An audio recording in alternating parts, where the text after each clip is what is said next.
Hey, salut tout le monde, je suis Ectelion et si je vous accueille aujourd'hui dans le bazar, c'est pour vous reparler de jeux de rôle. Alors déjà, j'aimerais commencer cette vidéo par deux, trois petits points.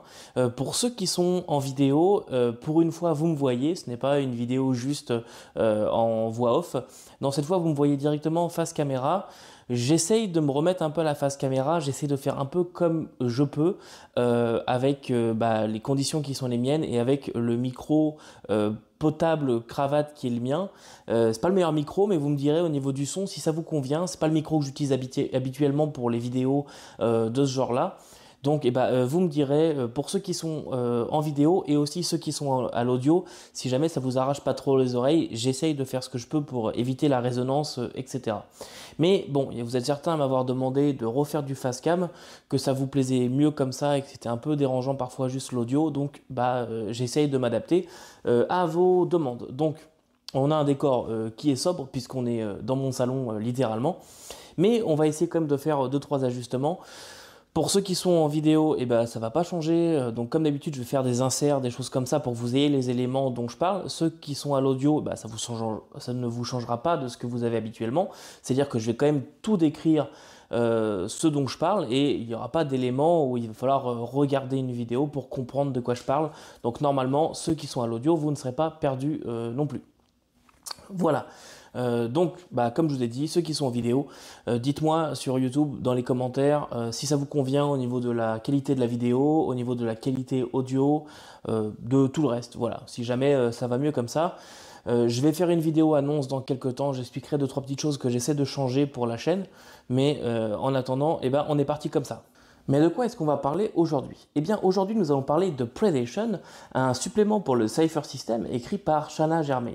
Alors, Shanna Germain, c'est une autrice dont j'ai déjà un petit peu parlé quand j'avais parlé du Cypher, mais c'est une autrice qui est très très présente chez Montecu Games. Elle fait vraiment partie de l'écurie Montecu, si je peux dire ça comme ça.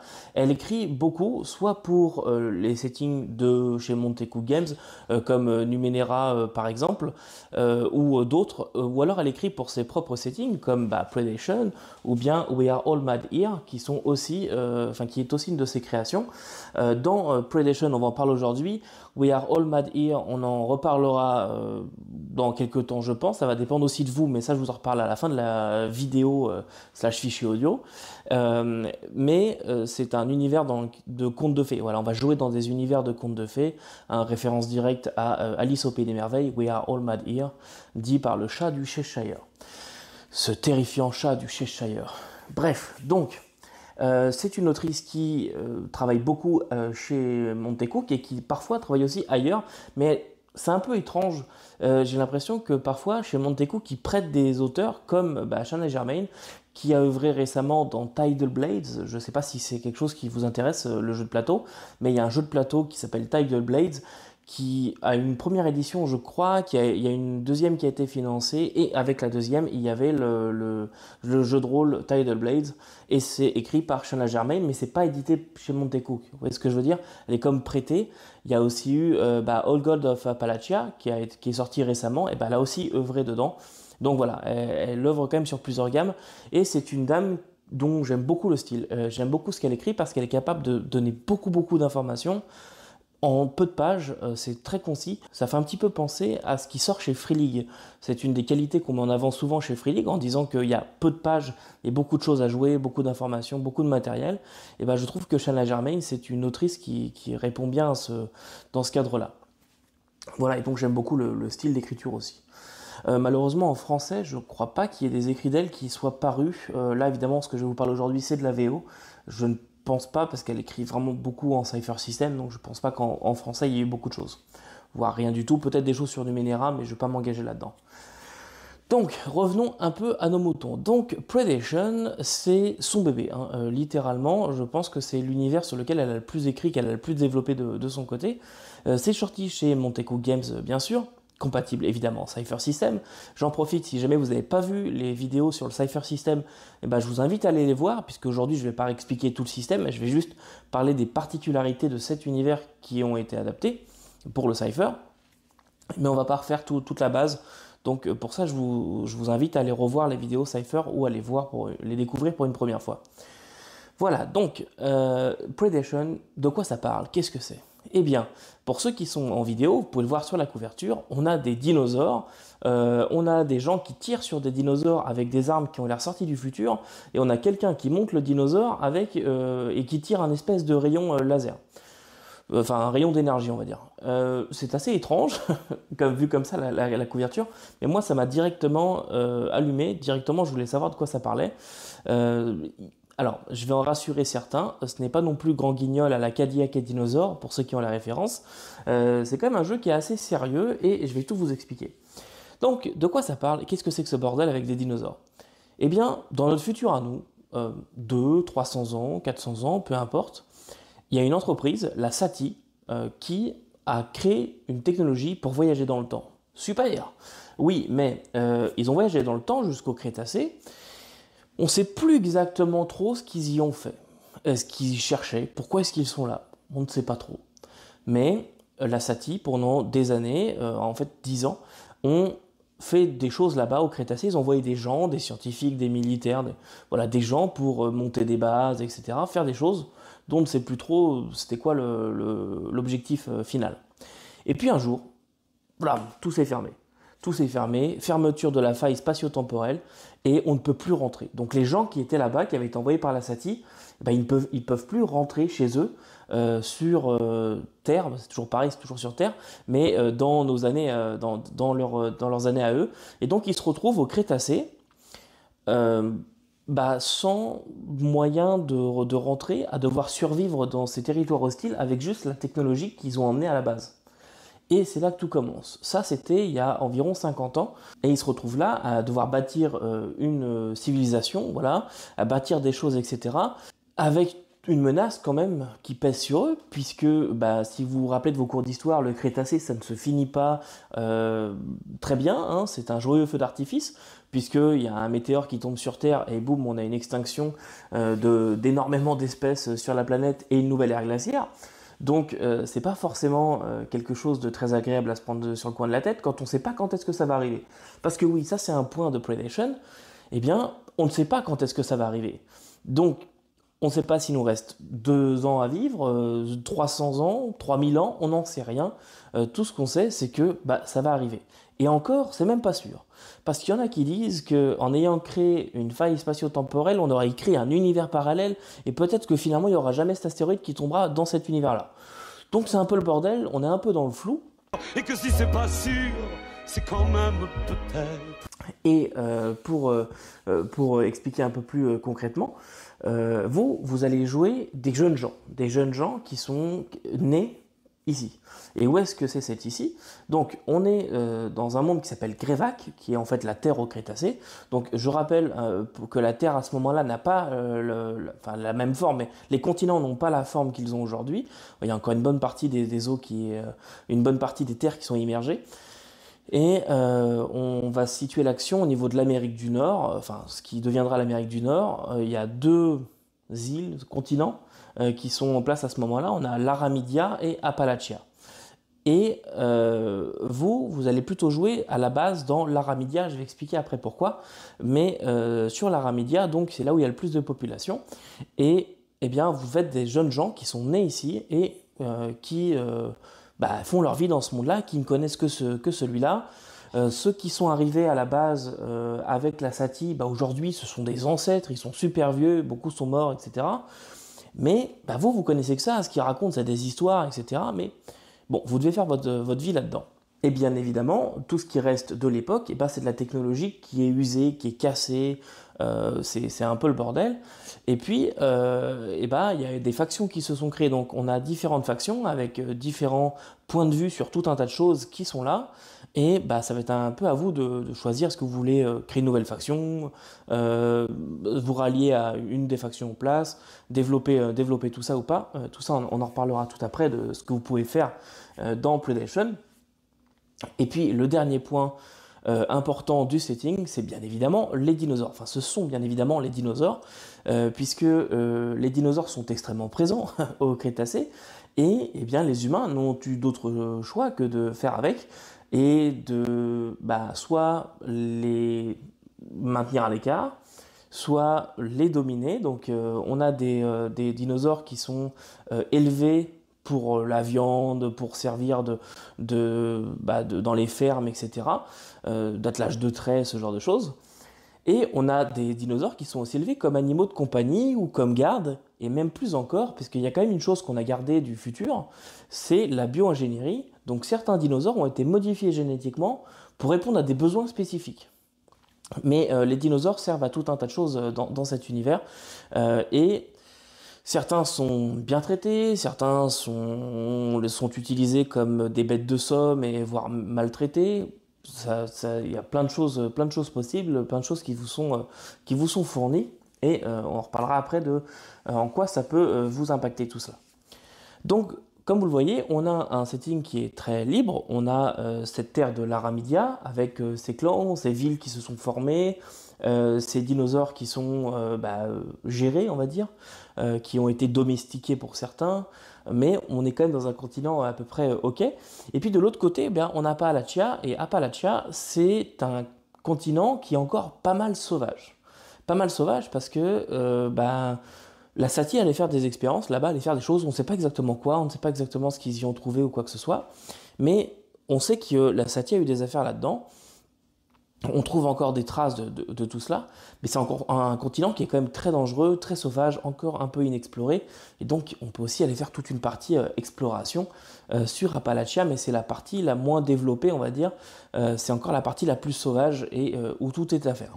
Et encore un dernier point que j'aimerais aborder sur l'univers de Predation, c'est le voyage dans le temps et ses conséquences. Puisqu'on ne va pas voyager dans le temps, je vous ai dit, la faille est fermée à ce moment-là, on ne peut plus retourner dans le futur. Mais le fait d'avoir ouvert une faille à une époque, ça a causé des instabilités temporelles, on va dire, dans Greyvac, puisqu'on a des tempêtes qui sont apparues, des tempêtes très violentes. On a aussi des mirages temporels qui sont là, donc on peut avoir l'image d'une ville, par exemple, une ville du futur qui n'a absolument rien à faire là, mais vous la voyez au loin comme ça, et puis elle peut rester là 3 secondes, 10 minutes, 1 heure, 6 jours, peu importe, mais elle va rester là un petit peu fantomatique, et puis disparaître, elle n'est pas ancrée dans le réel, mais juste on voit comme des échos du futur. C'est assez étrange tout ce morceau-là, mais il y a eu des effets avec le fait de voyager dans le temps, ça a causé des choses. Voilà en gros pour l'univers de Predation. Comme vous voyez, il y a beaucoup de choses à faire, on en reparlera de tout ce que vous pouvez faire dans le pour qui, pourquoi, mais pour l'instant, voilà ce que j'avais à vous dire sur l'univers. Je pense qu'on peut passer à la maquette et aux illustrations.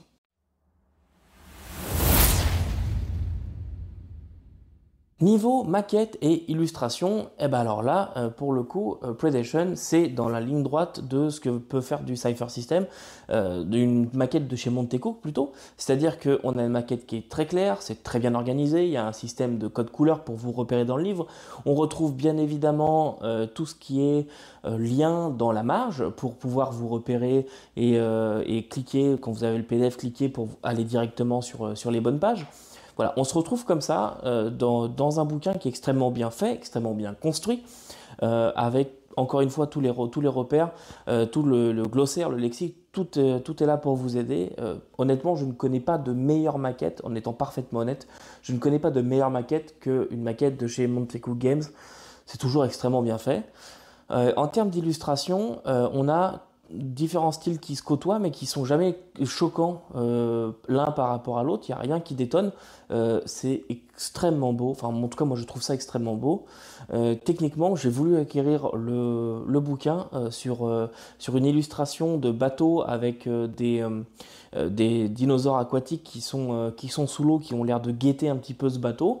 Quand j'ai vu la composition de l'image, ça m'a vraiment donné envie, c'est là que j'ai voulu m'intéresser à Predation, mais j'ai trouvé que vraiment cet univers est très très bien retranscrit. Tout ce qui est technologie vous est aussi bien mis en avant. On a aussi bien évidemment tout ce qui est résultat des expériences de bio-ingénierie où les dinosaures ont été modifiés génétiquement pour donner des résultats, et certains de ces dinosaures sont illustrés et on voit un peu le résultat de ce que ça peut donner. Certains font peur quand même. Donc voilà, niveau maquette et illustration, honnêtement RAS, et je pense qu'on peut passer à la partie système.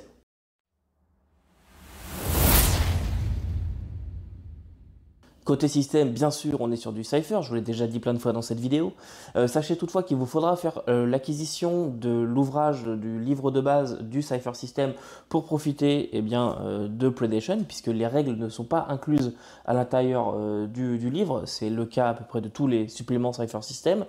Mais par contre, vous avez tout un tas de petites choses qui vous sont données en plus pour adapter le Cypher System à Predation. Alors, il y a un élément majeur, mais celui-là, je vais en parler en dernier. Je vais d'abord balayer un petit peu large. Vous avez de nouveaux types pour vos personnages, donc de nouvelles classes si vous préférez, mais de nouveaux types, de nouveaux descripteurs, de nouveaux focus pour créer des personnages qui sont vraiment ancrés dans cet univers-là. On vous donne aussi de nouveaux artefacts, de nouveaux ciphers, tout un tas de nouveaux objets donc à utiliser, des choses qui sont aussi liées à ce qu'on appelle des remnants, donc des choses qui sont liées à la Sati, des choses qu'ils ont laissées là à l'époque et que vous allez pouvoir trouver, découvrir, exploiter un petit peu à la manière, j'ai envie de dire, de Mutant Year Zero, où on trouve des objets des temps anciens. Et là, voilà, on a aussi ces remnants qui sont des objets du temps de la Sati, donc des objets technologiquement très avancés, bien plus que ce qu'on a actuellement. Et bien sûr, il y a un bestiaire aussi qui vous est fourni avec tout un tas de créatures spécifiques à Predation, en sachant aussi que dernièrement, ça date quand même maintenant un petit peu, chez Monteco Games, ils ont fait un financement participatif pour un starter Cypher, un starter set Cypher System et un bestiaire aussi Cypher System, et je pense que dans ce bestiaire spécial Cypher System, on va retrouver tout un tas de créatures qu'on va pouvoir mettre dans Predation, puisqu'il faut savoir qu'avec le Cypher, toutes les gammes se parlent un peu entre elles. Vous pouvez prendre des créatures de n'importe quelle gamme et les mettre dans l'univers. Bon, il y a des gammes, ça n'aurait pas trop de sens de les mélanger, mais bon, sait-on jamais. Si jamais vous voyez des dinosaures dans le nouveau bestiaire Cypher qui sortira, vous pouvez très bien les mettre dans Predation, il n'y aura aucun problème. Tout comme les dinosaures qui sont présents dans le livre de base du Cypher System, eh bien vous pouvez les reprendre pour les mettre dans Predation, bien sûr. Et vous allez avoir en plus une feuille de personnage qui vous est fournie à la fin de l'ouvrage. Une feuille de personnage qui, comme d'habitude chez Montecook, qui est assez technique et assez standard. Les feuilles de personnage trop jolies chez Montecook, c'est pas trop leur truc et il faut du clair, net et précis. Voilà, Excel c'était très bien et donc on reste là-dessus. Donc il y a une feuille de personnage spéciale Predation. Mais, et ça me permet d'enchaîner sur le dernier point, il y a aussi une autre feuille qui vous est fournie, une feuille de compagnon. Parce que oui, dans Predation, désormais, il y a la possibilité d'avoir des compagnons. Et c'est même pas une possibilité, puisque techniquement, le jeu part du principe que vos joueurs, vos personnages vont être accompagnés de compagnons. Et ces compagnons ne sont pas n'importe qui, n'importe quoi, puisque ce sont bien évidemment des dinosaures, vous l'aurez compris. Des dinosaures ou alors les premiers mammifères qu'on trouvait sur Terre, c'est possible aussi. Même si j'avoue que j'ai un peu de mal à me dire, tiens, je vais prendre un rat plutôt qu'un tyrannosaure, mais bon, ok, pourquoi pas.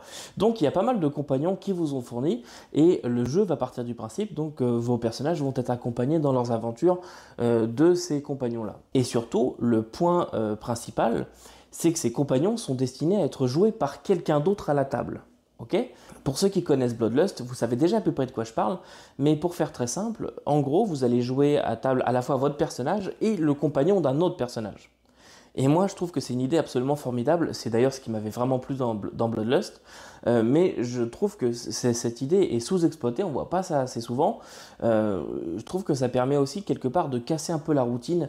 Vous savez, quand on a un personnage au début de la campagne, on se dit tiens, j'ai une idée très cool. Je vais jouer de telle façon. Il va être un petit peu ronchon, ou alors c'est celui qui fait tout le temps des blagues ou des trucs comme ça. On a toujours ce genre de personnage à table.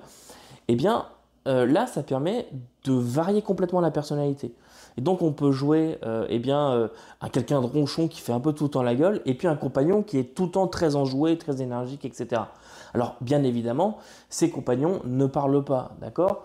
Mais ils agissent quand même, ils ont quand même une personnalité, ils ont quand même des choses comme cela.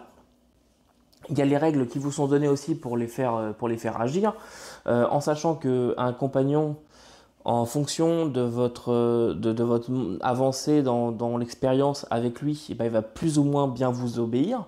Donc vous allez devoir faire un jet de commandement, on va dire, est-ce que tu m'obéis? À chaque fois vous allez lui passer un ordre, en sachant qu'ils ont différentes compétences. Vous allez donc faire un jet de commandement. Si jamais vous réussissez votre jet, bien évidemment, le joueur qui incarne le compagnon ne pourra pas dire bah non, finalement je le fais pas et je vais partir faire autre chose parce que je suis comme ci, je suis comme ça. Non, non, il y a quand même des règles. Si jamais le jet est fait et réussi, et ben, le compagnon va exécuter. Mais ça c'est plutôt pour tout ce qui est on va dire combat et autres, mais dans le roleplay en général évidemment il n'y a pas de jet à faire et de choses comme ça. Le compagnon va vous suivre et va être interprété par un autre joueur à la table, et moi j'adore cette idée.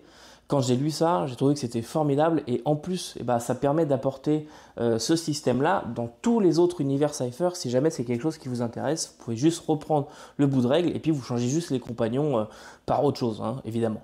Et ça, je trouve ça vraiment cool. Donc voilà pour le système. Moi je trouve que les adaptations qui ont été faites sont très bonnes. On nous donne tout ce qu'il faut pour jouer vraiment dans PlayStation et pas avoir l'impression de juste gratter la surface d'un setting mais qui n'est pas vraiment de personnalité. Là on a vraiment un système qui répond à l'univers et un univers qui répond au système, et ça je trouve ça très cool. On peut passer maintenant au pour qui pourquoi.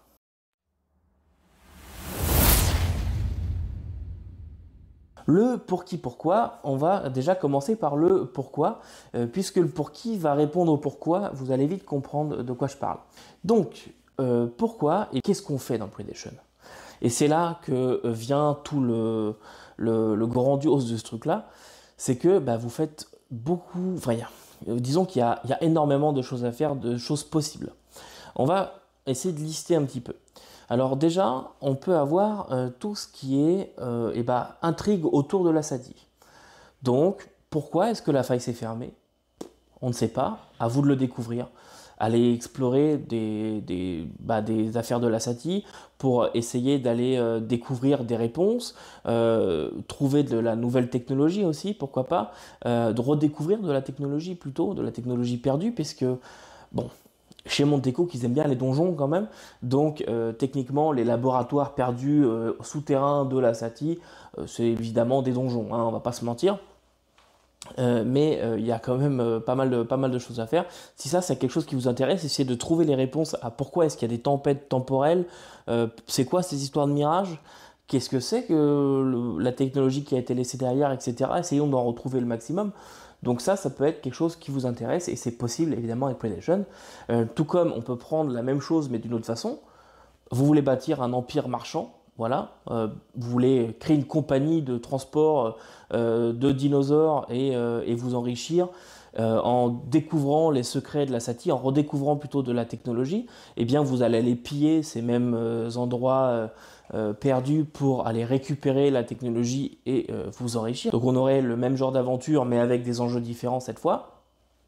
Ou bien vous voulez créer une nouvelle faction, voilà, vous voulez créer votre faction, puisque les factions ont des concepts quand même très forts, et entre ceux qui veulent vraiment réouvrir la faille temporelle et essayer de retourner à leur époque, etc., redécouvrir tout ça avant la fin du monde, enfin la fin du Crétacé, qui conduirait à leur extinction bien sûr. Donc essayer de retourner absolument à leur époque. Ceux qui veulent ne faire qu'un avec les animaux et se mêler aux dinosaures et qui sont retournés plutôt en état sauvage. Donc voilà, il y a différentes factions. Alors est-ce que vous voulez essayer de calmer le jeu entre certaines factions qui sont quasiment en guerre? Est-ce que vous voulez créer votre nouvelle faction, établir de nouveaux avant-postes, etc., de nouvelles villes? C'est possible aussi dans PlayStation. Et puis bien sûr vient aussi l'exploration qui est un petit peu au centre de tout ça. C'est que, comme je vous ai dit, il y a Appalachia, et Appalachia, c'est fortement inexploré. Il y a plein de choses à faire là-bas, plein de choses à découvrir, mais en tant que MJ, plein de choses que vous allez devoir inventer, que vous allez devoir mettre dedans. Et ça, encore une fois, ça ne peut pas plaire à tout le monde, mais ça me permet d'enchaîner pour le pour qui. Eh bien, j'ai envie de dire pour ceux qui aiment mettre les mains dedans. Et pourquoi est-ce que je dis ça? Puisque, en fait, le livre fait 186 pages, c'est vraiment assez fin, mais il y a beaucoup de choses à exploiter. On vous propose de faire vraiment beaucoup de types d'aventures différentes en fonction de ce que vous voulez, enfin, du moins en fonction de ce que les joueurs veulent faire. Et ça, moi, c'est quelque chose qui me parle, mais autant de choix avec si peu de pages, ça vient aussi avec des compromis en termes de réponses. puisqu'on vous donne beaucoup de choses à faire, mais on répond pas forcément à tout. Ainsi, l'univers, il est balayé, mais il est assez vite expédié. On va pas s'appesantir trop longtemps sur chaque région, sur chaque ville, sur chaque morceau, même s'il y en a évidemment qui vous sont donnés, mais si vous cherchez une cartographie de A à Z, bah, c'est pas là qu'il va falloir aller. Ça va être à vous d'inventer vos propres choses, surtout si vos joueurs veulent faire de l'exploration, et ça on en reparlera juste après. De la même façon, les secrets de l'univers, eh ben, il y a des réponses potentielles qui vous sont données sur qu'est-ce que faisait la Sati, etc. Il y a des réponses qui vous sont données, mais ce n'est pas forcément les vraies. C'est vous qui allez créer vos réponses, adapter le setting à vos envies, adapter les secrets à vos envies. Il y en a à qui ça peut déplaire. Moi, c'est quelque chose qui me plaît beaucoup puisque on me donne quand même des pistes potentielles, on ne me laisse pas non plus dans le flou, etc. Mais on me donne des pistes, mais on n'y répond pas, ce qui fait que moi, je peux improviser là-dessus, je peux créer mes propres choses, je peux vraiment m'approprier Predation, et mon Predation ne sera pas forcément le même Predation que celui d'une table à côté. Et moi, ça, c'est quelque chose qui me plaît, mais je peux comprendre que ça ne plaise pas forcément à tout le monde. Alors, bien évidemment, si vous êtes un fanatique de dinosaures un peu comme moi, ça va vous plaire. Si vous êtes né à génération Jurassic Park, on va dire, oui, c'est sûr que vous risquez de tomber amoureux de cet univers, déjà avec les visuels, et puis ensuite avec le fait de grimper sur des dinosaures, etc. C'est quand même quelque chose qui, moi, forcément, vient me séduire. Et voilà, moi, tu mets des dinosaures et des fusils laser sur la même image, shut up and take my money, il n'y a aucun doute là-dessus. C'est obligatoire chez moi, mais... si vous voulez quelque chose, si vous aimez ça, les dinosaures, et que vous aimez aussi le côté action, le côté pulp, un peu comme All Earth Expedition par exemple, si c'est quelque chose, un jeu qui aurait pu vous plaire, et là vous pouvez retrouver un petit peu ça en faisant des expéditions avec des dinosaures dans des jungles et des continents inexplorés, découvrir d'anciennes ruines de la Sati, ce genre de choses, bâtir, pousser les limites de votre civilisation, etc. Si c'est quelque chose qui vous plaît, vous pouvez le faire. Et je dirais, pour terminer sur le pour qui, c'est ça. Si jamais vous avez de grandes idées, vous aimez beaucoup l'improvisation, mais que vous voulez pas partir d'une feuille blanche, je trouve que c'est un setting qui est parfait pour vous, puisque vous avez toutes les idées qui sont là, en place, en jachère, on va dire, plein d'idées qui sont données, et puis à vous de vous les approprier, à vous de créer les réponses, et vous avez quelque chose de cohérent, etc. Et puis bien sûr, il faut quand même aimer le côté un petit peu action, pulp, débridé, même si je vais quand même préciser une chose, si c'est un point que vous aimez moins, ce côté un petit peu débridé avec des dinosaures qui commencent à tirer des balles, puisqu'on a une illustration d'un dinosaure qui a des espèces de canons qui a été biomécanisé comme ça, il a des espèces de canons intégrés dans les pattes et une vision mécanique, je sais pas quoi, et donc il commence à tirer de partout. Si jamais c'est vraiment pas votre truc et que ça fait trop série Z pour vous, ce que je peux comprendre aussi, vous pouvez totalement mettre ça de côté pour ne prendre que les créatures, on va dire, les plus sérieuses scientifiquement, puisque, encore une fois, on a quand même un univers qui s'adapte à vos envies, qui s'adapte à vos besoins, et vous mettez ce que vous voulez dedans. Donc si jamais ça c'est un point qui vous gêne et que vous ne voulez pas voir de créatures qui sont bio-ingénierées au-delà de la stupidité, comme on va dire un dinosaure qui commence à tirer des balles avec ses bras, honnêtement moi aussi j'aurais un peu de mal, si vous voulez pas voir ça, vous zappez tout ça et vous mettez que les créatures les plus sérieuses. On a un univers qui s'adapte à ce que vous voulez, donc il ne faut pas non plus tout prendre ce qu'il y a dedans et tout mettre d'un coup, sinon c'est sûr que ça va commencer à ressembler à rien, mais il y a quand même un côté action qui est de base à l'intérieur, mais comme je vous ai dit, on a un univers qui s'adapte et ça on peut tout à fait se le réapproprier. Voilà pour le pour qui pourquoi, je pense qu'on peut passer à la gamme.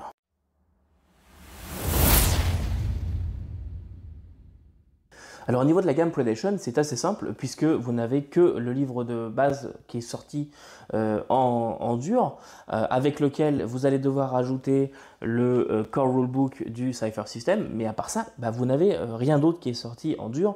Par contre, il existe quelques scénarios en numérique, en PDF, que vous allez pouvoir télécharger. Ils ne sont pas très chers, ils sont trouvables sur DriveThru. Moi, c'est des scénarios que j'aime bien. Je précise un point aussi que j'ai pas encore dit, que j'ai totalement oublié de dire avant, mais dans le livre de base de Predation, vous avez un scénario qui vous est fourni, un scénario qui est très bien à plus d'un titre, puisqu'il vous permet d'introduire les joueurs à l'univers de Predation sur plusieurs points. Déjà, il vous permet de présenter l'univers, les villes, les relations entre les factions, etc. Et surtout, il permet d'introduire les compagnons. Puisque c'est un scénario qui prend en compte le fait que vous ne voudriez peut-être pas commencer directement avec des compagnons. Peut-être que c'est une initiation Cypher et que les gens c'est la première fois qu'ils jouent, donc vous ne voulez pas non plus surcharger, même s'il n'y a pas beaucoup de règles avec les compagnons, je vous rassure. Hein. Vraiment, on a un jet de commandement et voilà. Et après l'utilisation des capacités, mais il n'y a rien de compliqué. Donc, eh bien, mettons que vous voulez faire plaisir à vos joueurs, mais vous ne voulez pas leur dire qu'ils vont avoir des compagnons dinosaures pour l'instant, et que c'est un peu l'effet waouh, et vous voulez garder ça pour la fin. Eh bien, vous faites jouer ce scénario qui consiste à récupérer des dinosaures disparus qui ont été volés à un marchand, et eh bien, à la fin du scénario, et c'est précisé par le scénario, vous pouvez très bien faire en sorte que le marchand accepte de vendre des dinosaures à vos joueurs à un tarif préférentiel, par exemple, ou de leur prêter, ou peu importe, vous vous débrouillez comme vous voulez, mais eh bien, à ce moment-là, vos joueurs récupèrent leurs compagnons. Et donc, il y a un côté vraiment récompense, quoi. Puis, wow, enfin, je veux dire, on a un compagnon dinosaure, je ne sais pas si je suis le seul qui tripe comme un fou là-dessus, mais quand même, quoi, merde, un compagnon dinosaure, c'est pas tous les jours. Donc, moi, je trouve ça vraiment génial. Et au moins, ça permet à vos joueurs de choisir ce qu'ils veulent à ce moment-là en tant que récompense de fin de scénario. Et je trouve ça vraiment cool. Donc voilà pour la gamme, hein, elle est vraiment pas très grosse. Challenger Germain, elle continue de temps en temps de sortir un supplément en PDF pour PlayStation. À chaque fois, vous avez quelques éléments qui vous sont donnés en plus pour inclure une nouvelle ville, une nouvelle base, un nouveau quelque chose. Mais il n'y a rien non plus de trop gros. Je ne sais pas ce qu'ils veulent faire avec cet univers par la suite, on verra bien, mais pour l'instant, c'est tout ce qu'il y a. Il est l'heure de passer à la conclusion.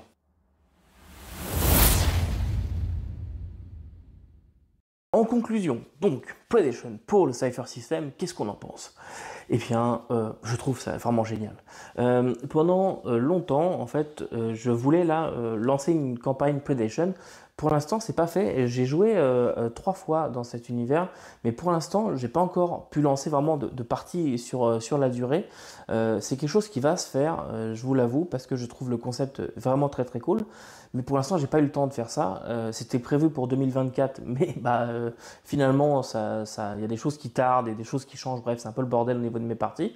Donc pour l'instant, pas de PlayStation, mais c'est prévu, j'espère, 2025. En tout cas, si jamais vous cherchez quelque chose qui est rapide à lire, qui ne vous noie pas sous l'information, je sais que personnellement, lire des lore de jeux de 700 pages, ça dépend, il faut vraiment que je trouve sur la perle rare.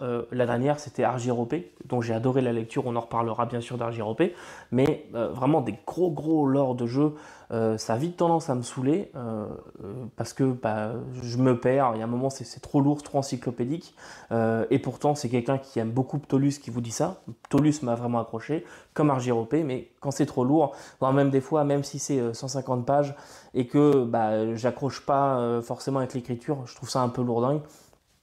Quand il y a un peu le mode catalogue, ça tend à vite me saouler. Si jamais vous voulez un univers qui est assez léger à lire, mais qui a beaucoup de potentiel, je pense que c'est pour vous. Bref, si jamais PlayStation, c'est quelque chose qui peut vous intéresser, il n'y a vraiment aucun red flag que je peux vous donner.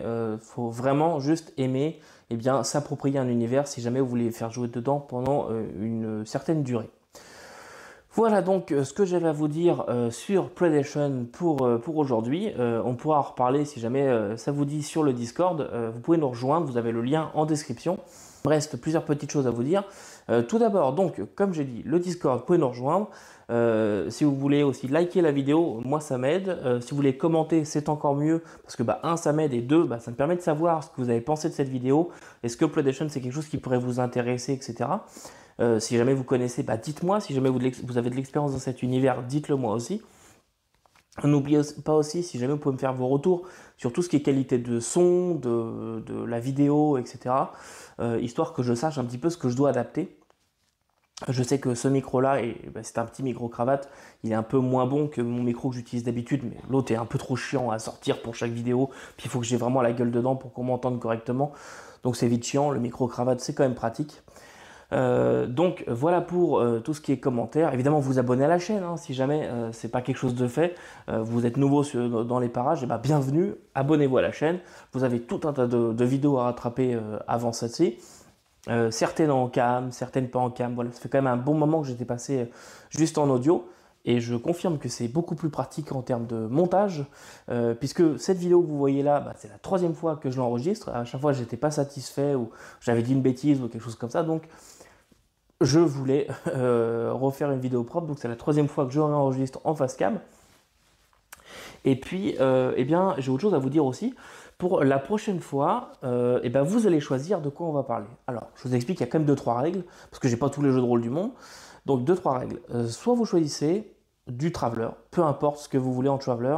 Vous pouvez me demander un point de règle, un scénario, une campagne, ce que vous voulez. Vous me demandez quelque chose en Traveler, ou bien quelque chose en Cypher System, si jamais il y a un des suppléments, si vous êtes en vidéo que j'ai derrière moi, ou autre, Numenera, ou autre qui vous intéresse, demandez-moi quelque chose en Cypher. Ou alors, vous pouvez me demander un jeu qui vous plairait. Si vous êtes plusieurs à demander ce jeu-là, eh ben, j'essaierai d'en faire la critique, si je peux l'avoir, etc. Bref, on verra cela. Mais demandez-moi ce que vous voulez. Je ne vous dis pas que vous allez tout avoir, mais en fonction des réponses, eh ben, je ferai ce qui est demandé. Voilà, je n'avais pas forcément d'idée, puis je trouve ça sympa de créer un petit peu d'interactivité avec vous de cette façon. Donc, demandez-moi et j'essaierai de faire au mieux. Voilà, voilà. Est-ce que j'ai d'autres choses à dire? Non. Donc, en attendant, il ne me reste plus qu'à vous dire que vous ne pouvez pas tout lire et tout faire jouer. Vous pouvez toujours essayer. Salut!